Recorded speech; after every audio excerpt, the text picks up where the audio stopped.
Hello everyone, welcome back to my channel. This is Phulvardhan और आप देख रहे हैं इंडियन स्ट्रोलर। तो गाइस, अभी मैं हूँ जयपुर में और हम लोग जा रहे हैं जयगढ़ फोर्ट को विजिट करने। तो अभी गाइस दूरी है 22 किलोमीटर और समय दिखा रहा है 46 मिनट। इसमें है टोटल 20 जगह जो आप लोगों को घूमनी है।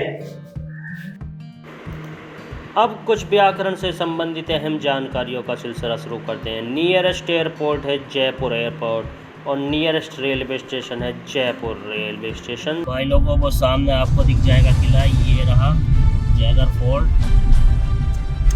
रास्ता बहुत छोटा है भाई, इसलिए जगह जगह इंस्ट्रक्शन भी लिखे हुए हैं कि संभल कर चलें, धीरे चलें, आफत ना बचाएं, क्योंकि भाई साथ में बहुत बड़ी खाई भी है इधर।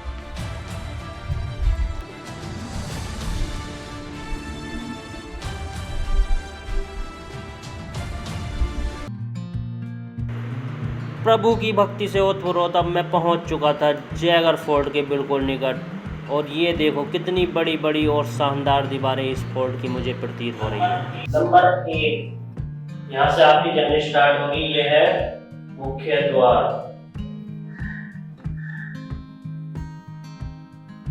या और ये बोल सकते हैं टिकट घर।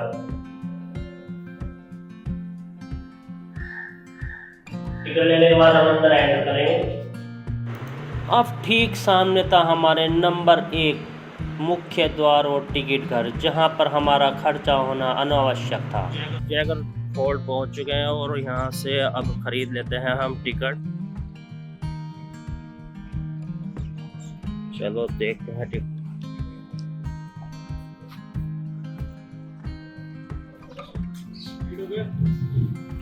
टिकट किधर है? उधर। चलो यहाँ से ले लेते हैं भाई टिकट। ये है टिकट का। 4 टिकट दे दीजिए। 600 टिकट ले लिया है भाई। 200 रुपये पर हेड टिकट है और 100 रुपये कार का चार्ज है। चलो चलते हैं अंदर। ये रहे हमारे पास टिकट। 4 लोग हैं हम, तो टोटल पड़ा है हमको 700 रुपया। चलिए अंदर चलते हैं अब। चलो गार्ड द्वारा टिकट चेक हो चुका है। अब चलते हैं सीधे फोर्ट के अंदर। उसके बाद दूसरे नंबर पे हम लोग जाएंगे नंबर 2, जहां पर रखी हुई है जयवान तोप, जो कि दुनिया की सबसे बड़ी तोप है। मैं आप लोगों को ज्ञात करा देना चाहता हूं कि जयवान तोप को महाराजा सवाई जय सिंह द्वितीय द्वारा इसका निर्माण कराया गया था। इसका किसी भी युद्ध में कोई भी इस्तेमाल नहीं किया गया है। इसके बैरल की लंबाई लगभग 20 फीट और इसका वजन 50 टन का है और यह विश्व की सबसे बड़ी तोप है। और इस तोप से 100 किलो बारूद से लगभग 50 किलो वजनी गोले का इस्तेमाल किया जाता था। तो गाइस, अब हम शीघ्र ही पहुंच चुके हैं जयवान तोप के पास और आपको जयवान तोप का नज़ारा पेश किया जाता है। अभी हम लोग अपनी इंडियन स्ट्रोलर को लगा देते हैं पार्किंग। ये रही जयवान तोप। देखो कितनी बड़ी तोप है, कितना बड़ा मुंह है। ऐसा लग रहा था कि पता नहीं क्या खड़ा है। शीशे में से झांक कर दिखाई दिया कि यहाँ से तो पूरा जयपुर प्रतीत होता है। सामने जल महल कितना सुंदर और अद्भुत नज़र आ रहा था। यहाँ पर कुछ अहम जानकारी जयवान तोप के बारे में लिखी हुई थी और साथ में ये 3 सेट के नीचे और चारों तरफ से एक बैरियर से घिरी जयवान तोप खड़ी थी। सबसे बड़ी बात है भाई, आप लोगों के दिमाग में ये आ रहा होगा कि इतनी बड़ी तोप को ये ऊपर कैसे लाया गया है। तो मैं बता दूं कि ये जब तोप बनी थी तो ये पूरी तोप यहाँ पर नहीं लाई गई थी। इसको पार्ट में डिवाइड करके ये लाई गई थी कि पहले एक पहिया, फिर दूसरा पहिया, फिर ये जो सब पार्ट जो लगे हैं ये सब पार्ट में करके लाया गया था। तो पार्ट में लाने के बाद यहाँ पर असेंबल की गई थी। और भाई इसकी जो क्षमता थी, मतलब जो मारक क्षमता थी, वो लगभग 22 मील के लगभग थी।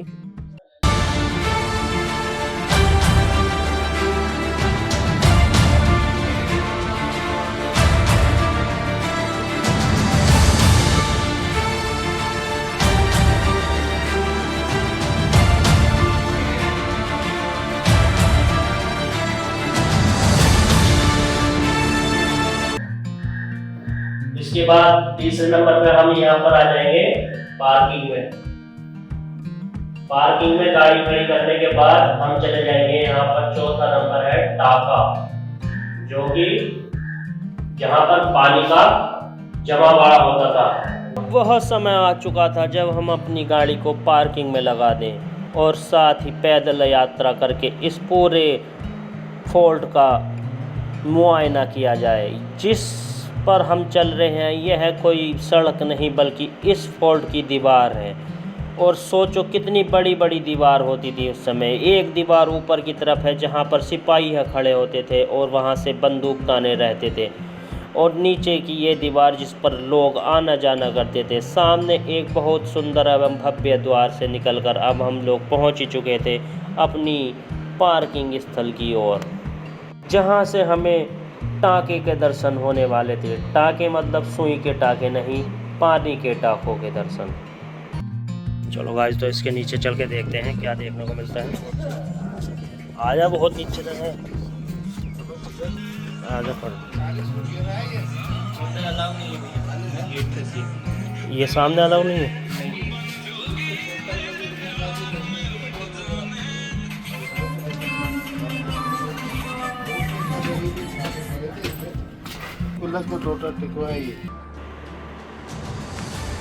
पानी के टाके की एक महत्वपूर्ण जानकारी मैं आपको बताना चाहता हूं कि इंदिरा गांधी सरकार ने रात दिन सेना को लगाकर यहाँ पर बहुत बड़ी खुदाई करवाई थी, जिससे यहाँ पर सोना प्राप्त हुआ था, बहुत सारा हीरे जवाहरात वगैरह खजाना प्राप्त किया था। जगह पर खड़ा हुआ है वह 40 फुट गहरा है, और जितने भी यहाँ लोग रहते थे सिपाही वगैरह, उनके पीने के लिए यहाँ पर व्यवस्था की जाती थी पानी की। सभी लोगों के लिए वो मतलब पानी इसमें इकट्ठा करके रखते थे। फिलहाल तो इस टंकी वो सारा चीज़ें टाके से ठीक साइड में पड़ेगी आपको एक कपड़ों की दुकान, जो कि बिल्कुल पास में है। आप इसको विजिट कर सकते हैं। इसमें शादी जो लोग हैं उनकी फोटो भी लगी हुई है। तो ये हो जाएगी आपकी 5वीं डेस्टिनेशन, इसके अंदर कपड़ों की दुकान।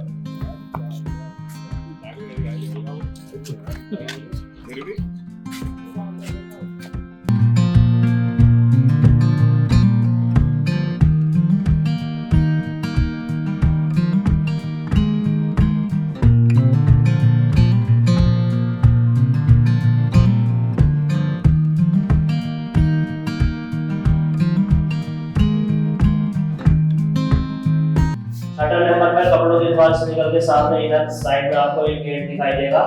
गेट से एंट्री करने के साथ ही लेफ्ट हैंड पर आपको यहाँ पर दिखाई देगा शस्त्रागार। आप शस्त्रागार में एंट्री कर जाएंगे। अब हम पहुंच चुके थे किले के 7वें भाग पर, जहां पर बाईं ओर शस्त्रागार नजर आ रहा था, लेकिन मेरे दोस्त सीधे भगे चले जा रहे थे। तब मैंने उनको आवाज़ देकर बुलाया, मूर्खों इधर आओ, सारी चीज़ें तो इधर ही रह गई हैं, इसके अंदर चलो, मैं तुम्हें शस्त्र दिखाता हूँ। और ये क्या, सामने बहुत सुंदर पिस्तौलें नज़र आ रही थी। कितनी अद्भुत पिस्तौलें थीं, और यहाँ पर बहुत छोटी छोटी तोहफे भी रखी थी। तोहफे तो नहीं बल्कि उनकी नाल वगैरह यहाँ पर रखी गई थी। साथ ही बहुत सारे तीर कमान और धनुष बाण एवं उनकी ढालों को भी यहाँ पर सजा कर रखा गया था। मेरा मन इन चीज़ों को देखकर बहुत गदगद हो रहा था, क्योंकि मुझे पुरानी चीज़ों को देखने में बहुत आनंद आता है। और यहाँ पर ये देखो, एक राजा का कवच रखा हुआ है जो वो युद्ध के समय पर पहना करते थे। कितना अद्भुत युद्ध वो उस समय किया करते थे, और कुछ नियमों के साथ करते थे। आजकल तो कोई नियम नहीं, दिन में हो या रात में कोई भी किसी को पीट कर चला जाता है। ये देखो, और पुरानी कलाकृतियों के कुछ नमूने, बहुत सारी गंडासे एवं तलवार एवं कुल्हाड़ियाँ यहाँ पर रखी गई थी। हम इसी दौर में आगे बढ़ते हमें बाईं तरफ कुछ नक्शा सा दिखाई दिया, लेकिन यह मुझे समझ नहीं आ रहा था कि ये किस प्रकार के नक्शे हैं। फिर मैंने दाईं ओर देखा तो एक लंबा सा रखा हुआ था तोप का बम्बू, और इनके नीचे कुछ इनकी जानकारियाँ भी लिखी हुई थी। ये रखी हैं बैरल। बेसिकली भाई ये पूरा शस्त्रागार है। यहाँ पर बहुत सारी तरह की तोफ रखी हुई हैं, बंदूकें रखी हुई हैं, ढाल और जो वो ऊपर से युद्ध के समय पर पहनते थे वो सारी चीज़ें यहाँ रखी हुई हैं। देखो ये भी, और ये ऊपर तलवारें हैं, तोप शिव बाण, ये है तोप शिव बाण, 18वीं शताब्दी में निर्माण किया गया था। और भाई तलवारें देखो, ये बीच वाली तलवार देखो कितनी खतरनाक तलवार है भाई साहब। इनको चलाने के लिए ना आदमी भी बहुत बड़े बड़े होते होंगे, क्योंकि भाई हमारी आधी लंबाई की तो ये तलवारें ही हैं। ये देखो, ये भी शस्त्र हैं, देखो छोटे छोटे, ये 2 उंगलियों में फंसा के पकड़ने वाला। देखो ये है जैवान तोप का गोला है, ये वाला इतना बड़ा तोप का गोला। और ये सारे तीर हैं, इन तीरों पर जो है जहर लगाकर छोड़ा जाता था। अगर तीर से नहीं मरा तो जहर से आदमी मर जाता था। ये देखो, ये है बारूद जांचने वाली मशीन, टाइम बॉम्ब है जो रखे हुए हैं। ये है रॉकेट, 17वीं शताब्दी के सारी चीज़ें हैं ये। और ये है तोप रखने वाली गाड़ी, जिस पर की रखकर तोप चलाई जाती थी। मीन्स भाई चेक कर। शस्त्रागार से के बाद हम लोग अब पहुंच जाएंगे 8वें जगह पर, जो है की है काल भैरव मंदिर।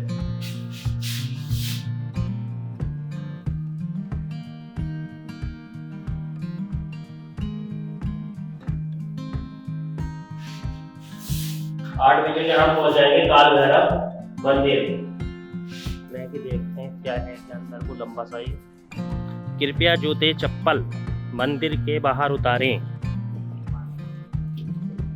ये है काल भैरव जी का मंदिर, ये है, यहीं पर उतार दो।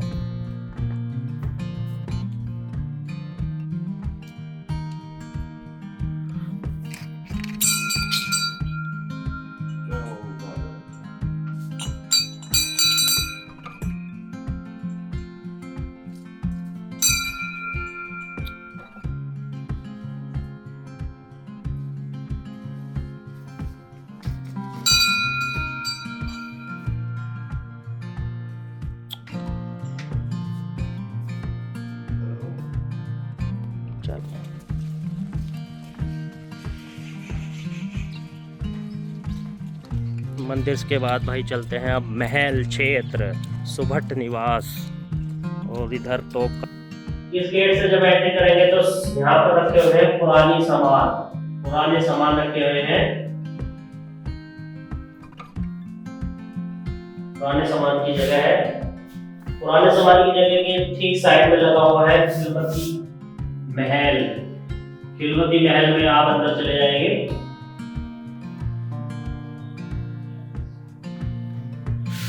खिलवती महल से यहाँ पर रास्ते होते हुए अंदर आपको मिलेगा सभागार, कारखाना है।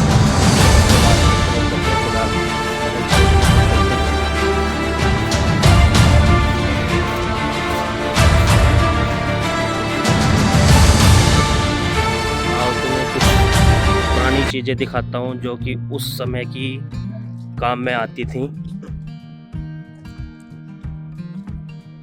भाई ये जो सामने रखी है ये उस ज़माने की सिलाई की मशीन है, उस समय की। इससे कपड़ा सिला जाता था। और उस साइड में जो रखा हुआ है मैं दिखाता हूँ आप लोगों को, ये जो है ये उस ज़माने का कूलर है। और ये देखो कूलर के सामने का जहाँ से हवा आती थी, ये पालकी है। और ये उस टाइम के ड्रम है, अगर युद्ध के समय ये काम आते थे। अगर युद्ध होता था तो ये नगाड़ों के रूप में बजाया जाता था इसको, या किसी त्योहार पर इनको बजाया जाता था। अब हम सभी भाई लोग जा रहे हैं महल क्षेत्र की तरफ। ऊपर लंगूर है या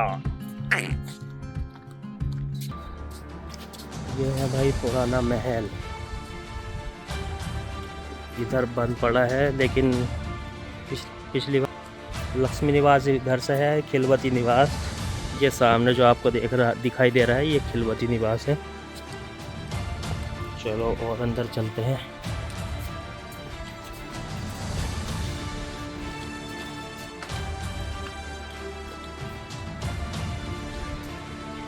भाई कितने बड़े बड़े महल होते थे तब उस समय, और यहाँ पर बहुत लोग रहते थे।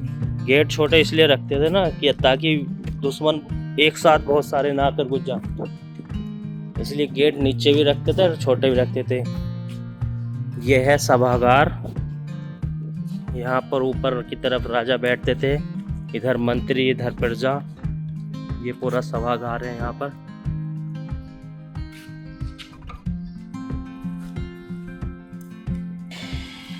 अब आप लोग सभागार से निकलने के बाद इस पॉइंट से अंदर जाएंगे नंबर 12 पे, जहां पर है कठपुतली घर।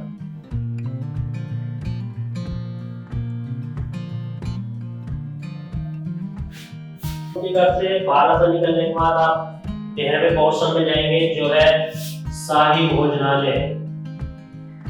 मेल और फीमेल दोनों भोजनालय हैं।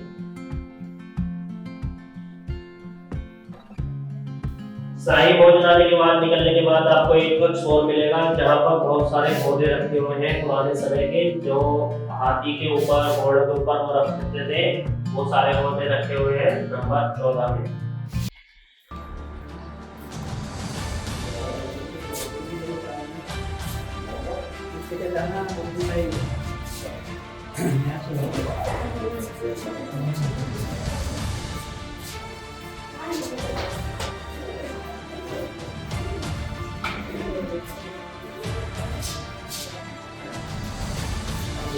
सीधे चल के घूम के ऐसा आना, चलो, या इधर से आ जाओ, इधर से ऐसे ही ऐसा।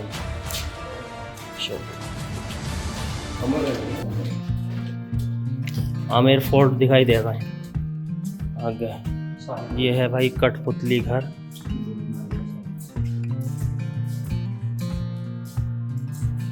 ये सामने जो आपको दिखाई दे रहा है, ये है कठपुतली घर। अब हमें ये यहाँ पर एक अंकल जी मिल गए और उनके साथ हम लोग आगे बढ़ चुके थे। वो हमें बहुत सारी गलियों में घुमाते हुए आगे लेकर जा रहे थे। ऐसा ही मुझे प्रतीत हो रहा था, ये तो एक भूल भुलैया जैसा महल है।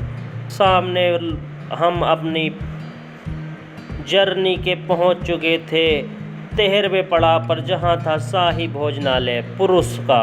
यहाँ पर राजा युद्ध के समय पर भोजन किया करते थे और उनकी कुछ तस्वीरें ऊपर लगी थी और कुछ डिज़ाइन नमूने यहाँ पर उनके तरह से बैठाए हुए थे, ताकि लोग देखकर उनको समझ सकें कि किस तरह राजा लोग यहाँ पर भोजन किया करते थे। अब बारी थी कुछ पुराने बर्तनों की, जो कि अंकल जी हमें दिखाने ले जा रहे थे। सामने का जो कक्ष आपको दिखाई दे रहा है, वहाँ पर रसोई के कुछ पुराने बर्तन और सभी कढ़ाई करछूल नज़र आने वाले थे।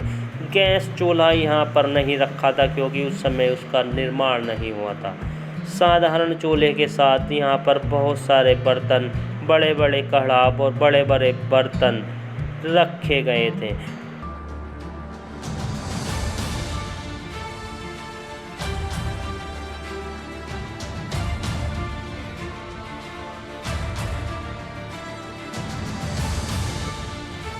पुरुष भोजनालय के ठीक पीछे था महिला शाही भोजनालय, जहाँ पर बीच में महारानी बैठी थी और उनके पीछे एक दासी उनको हवा करती थी। साथ ही में और पटरानियाँ बैठा करती थी, और जो भी उनके परिजन थे वो महिला शाही यहाँ पर भोजन किया करती थी।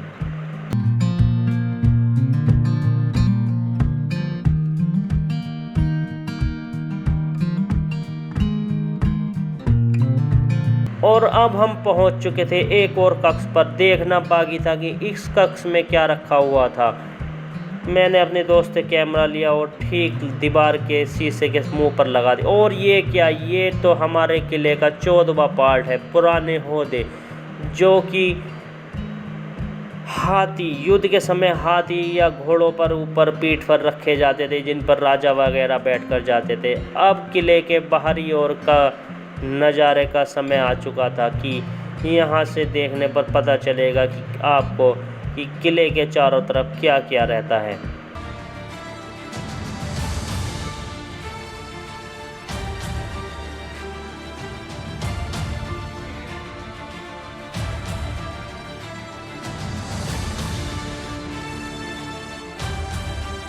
सहसा ही मुझे बहुत गहराई प्रतीत हुई और मेरी गांड फट गई, लेकिन सामने का नज़ारा अद्भुत था और वहाँ पर एक पोखर था जहाँ से सैनिक पानी भरकर यहाँ पर ऊपर महल में लाया करते थे। मैं आपको ज्ञात करा देना चाहता हूँ, इस किले का निर्माण इसी वजह से कराया गया था कि ताकि युद्ध के समय पे सारे आमेर फोर्ट के सभी राजा महाराजा और सिपाही वगैरह सब यहाँ पर रह सके, क्योंकि यह किला आमेर फोर्ट से काफ़ी ऊंचा था।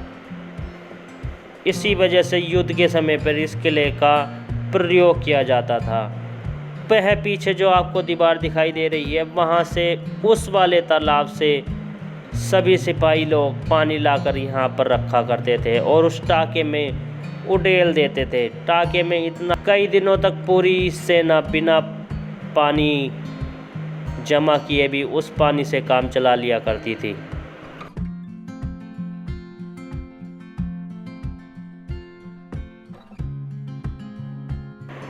ये किसी का मूत्रालय यहाँ पर गिर गया है या रखा हुआ है। इस तरह के पहले मूत्रालय रहा करते थे या शौचालय, जो भी आप कहना चाहो।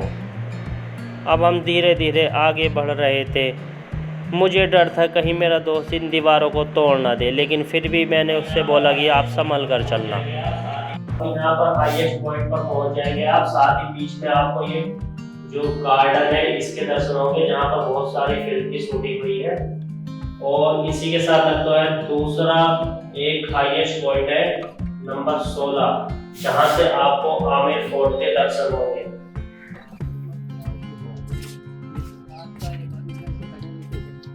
ये बंदूक चलाने की जगह है भाई। ये शूटिंग एरिया है जहां पर शूटिंग होती थी। ये जो सामने आपको जगह दे रही है, ये लाल बादशाह की शूटिंग हुई थी। यहाँ पर अमिताभ बच्चन को लटकाया गया था।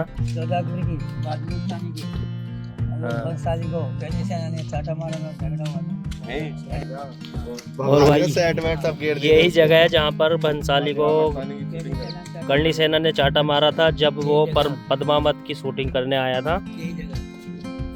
और बाजीराव मस्तानी की शूटिंग भी यहीं पर हुई है। जोधा अकबर, लाल बादशाह, बहुत सारी शूटिंगें इसी बाग में हुई हैं।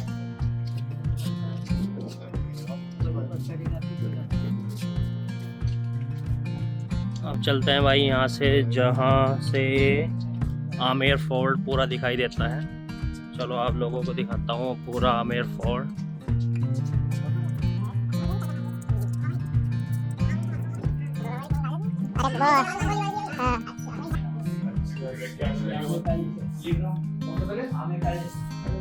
आमेर फोर्ट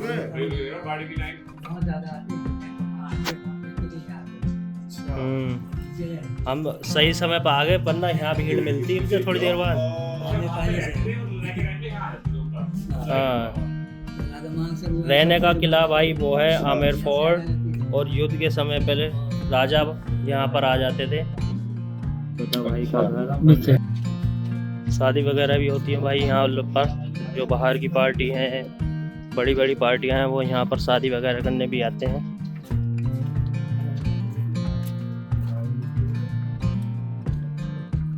देखो ये सारी बाउंड्री है पूरी किले की, वहाँ तक, वो ऊपर तक। अरे उप मुख्यमंत्री बनी वो, उप मुख्यमंत्री बनी राजस्थान की जो उप मुख्यमंत्री हैं उन्हीं का ये किला है। और वो सब लोग सिटी पैलेस में रहते हैं।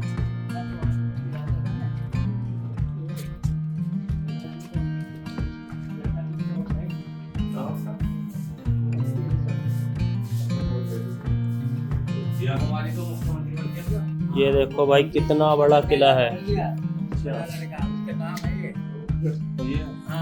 ये वैसे की बारिश अजी सरकार का नहीं चला ये रास्ता है वहाँ से आने का पुराना आदि और आगे राजा के। और ये कमरा जी के ना, ये टैलेंट से ना अंदर आने की महारानी पाते से आती है अंदर। पूरा पहाड़ियों के बीच में भाई पूरा शहर बसा हुआ है। देखो पीछे ये ओल्ड जयपुर है, जहाँ पर सारा जयगढ़ किला, उधर की साइड नाहरगढ़, और ये पीछे आमेर का किला।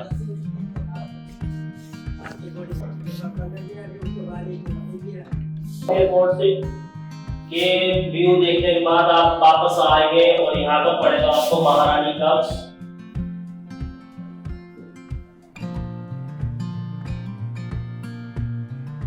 साथ ही मिलेगी यहाँ पर आपको सुरंग, जो कि आमेर फोर्ट से लिंक थी, महारानी कब्र, और साथ ही सुरंग जो कि आमेर फोर्ट से लिंक थी।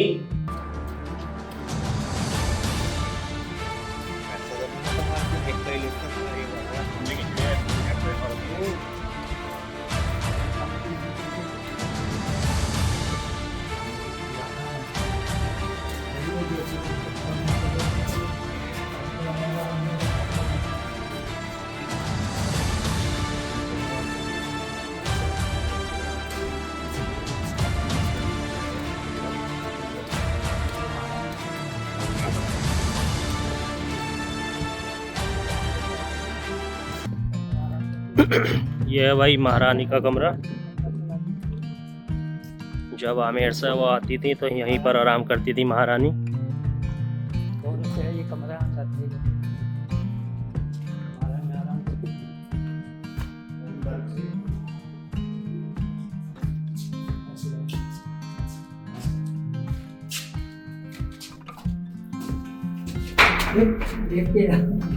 देखे दो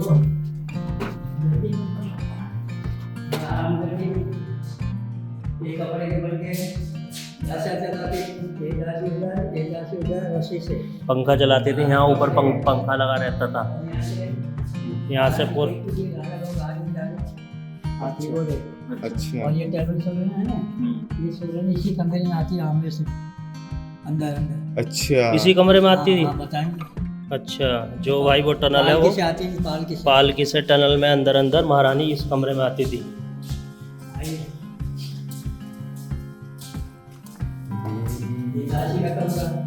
ये दासी का कमरा है।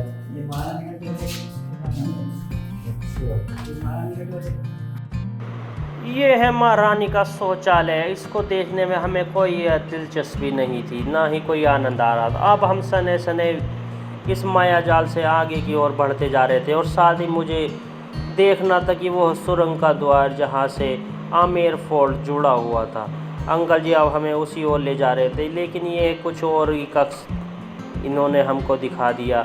हमने कहा चलिए आगे की ओर चलिए और हमें सुरंग का द्वार दिखाइए जहाँ से आमेर फोर्ट जाते थे।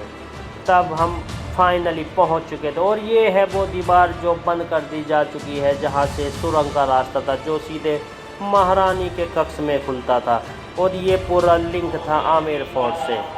और उसके बाद आप वापस इसी जगह से होते हुए इस वाले गेट पर आ जाएंगे, यहाँ से हमने अपनी जर्नी को स्टार्ट किया था। अब इस गेट से हम लोग जाएंगे 18 नंबर, जहाँ पर रखी है बजरंग बाण। बजरंग बाण को विजिट करने के बाद अब 19वें नंबर पे है कारखाना, तोप कारखाना।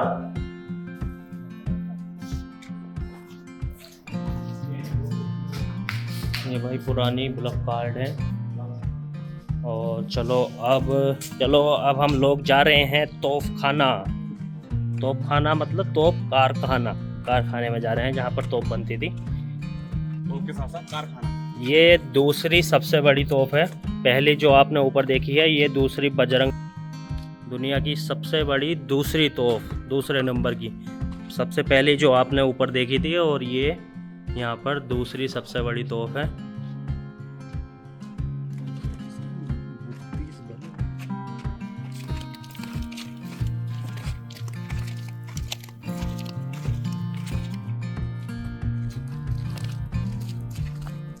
वो है भाई सामने कारखाना।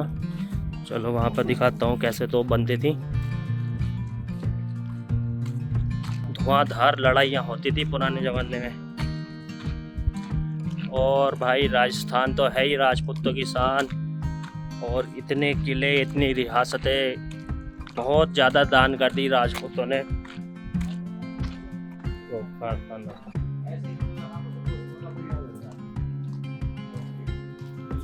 खराद परिसर, यहाँ पर ये तोप बनती थी भाई। उस साइड से दिखाई देगा जब हम उधर से जाएंगे पूरा कारखाना।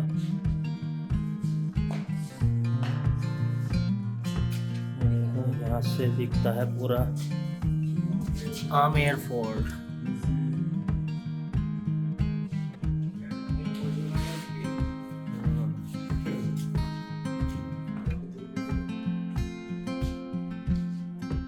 इधर आओ इधर।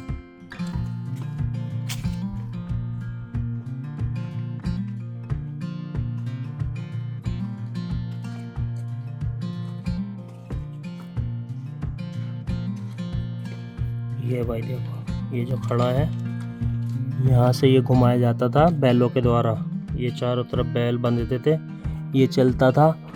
टोपला देखो सामने, टोपला क्या होगा तुझे?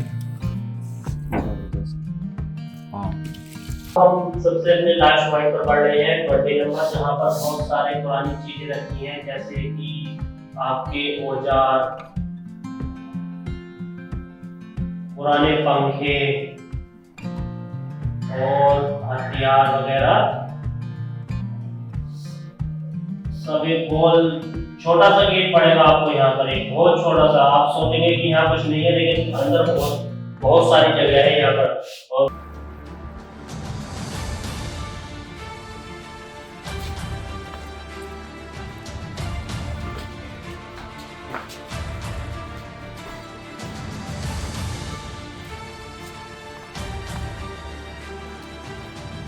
पुराने ज़माने के सामान दिखाई देंगे भाई यहाँ पर।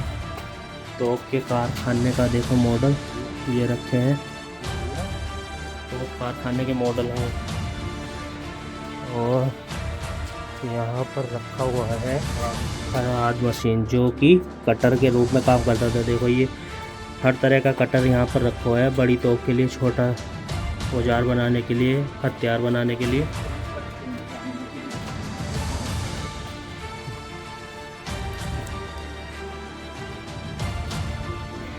चार पाई होगी, पंखे, ये उस जमाने के पंखे हैं। देखो वो वाला जो पंखा है वो दासियाँ दोनों तरफ से पकड़ के चलाती थी।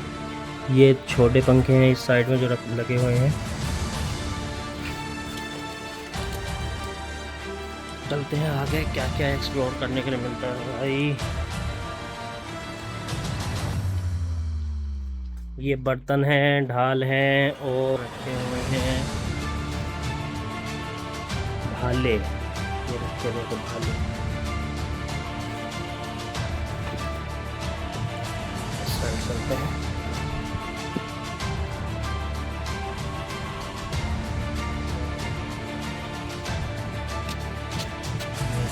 लोहार के सामान और उधर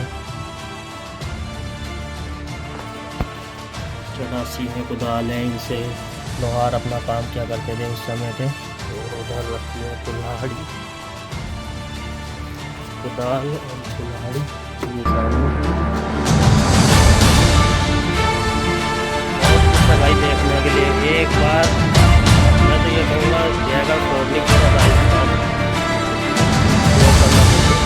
बहुत कुछ है। तो कितनी नदी रखी है भाई, तो सामान खींचने के लोग आती थी और मुझे रखी हुई है। और इधर रखते हैं बाकी के औजार।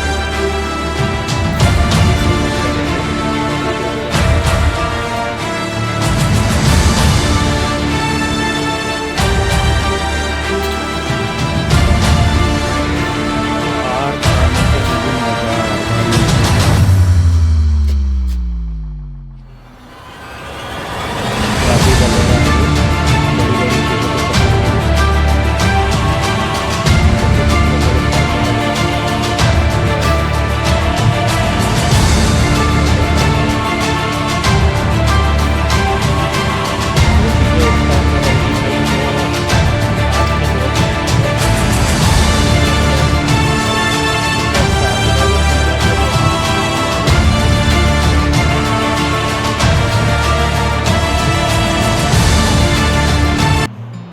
दोस्त घूम घूम कर इस किले में थक गए थे और अब वो ऊंची नज़ारों की ओर देखना जाने चाहते थे। मैंने कहा तुम चलो, लेकिन मेरे दिमाग में खोजबीन का कीड़ा अभी भी जागा हुआ है। तो ये लोग ऊपर की ओर चल दिए जहाँ से ये नज़ारों का मज़ा लेने वाले थे, लेकिन मैं भी अभी अपनी खोजबीन की ओर जारी रहा और देखता रहा कि यहाँ पर और क्या क्या देखने लायक है। तब मुझे बहुत सारे गड्ढे और नाले ही प्रतीत हो रहे थे। यहाँ सिर्फ बम्बू और यहाँ पर एक जीना था। जीने के अंदर मैं झांक कर देखना चाहता था, लेकिन यहाँ पर भी मुझे कुछ नहीं दिखाई दिया। फिर मैंने सोचा कि भाई लगता है कि अब पूरा किला हमने एक्सप्लोर कर लिया है और मैं भी अब सने सने अपने दोस्तों के पीछे ऊंचे वाले टीले की ओर बढ़ चुका था, जहाँ से मैं भी थोड़ा सा आनंद लेना चाहता था, क्योंकि भाई बहुत बड़ा किला था। और हम चलते चलते अभी यहाँ पर अचानक से मैं पहुँच चुका था अपने दोस्तों के पास और यहाँ का नज़ारा अद्भुत था। ये पुराना जयपुर। तो बस यही था आपका पूरा जयगढ़ फोर्ट का विजिट। उम्मीद है आपको पूरी इन्फॉर्मेशन मिल गई होगी और आप लोगों को इसी मैप के हिसाब से ढूंढना है। मैंने आपको स्टेप बाय स्टेप बता दिया है ताकि आप वहाँ पर जाकर ले लेना। बस बैग पैक करो, उठाओ और मेरी वीडियो देखो और मज़े से घूमो। तो ये पूरा नक्शा है जयगढ़ फोर्ट का। तो भाई बस पूरा जयगढ़ फोर्ट एक्सप्लोर हो चुका है। अब मिलते हैं किसी नए फोर्ट या किसी नई जगह के साथ। तो इस ब्लॉग को करते हैं यहीं पर ख़त्म। मिलते हैं नेक्स्ट ब्लॉग में, तब तक के लिए बाय बाय, जय हिंद, जय श्री राम।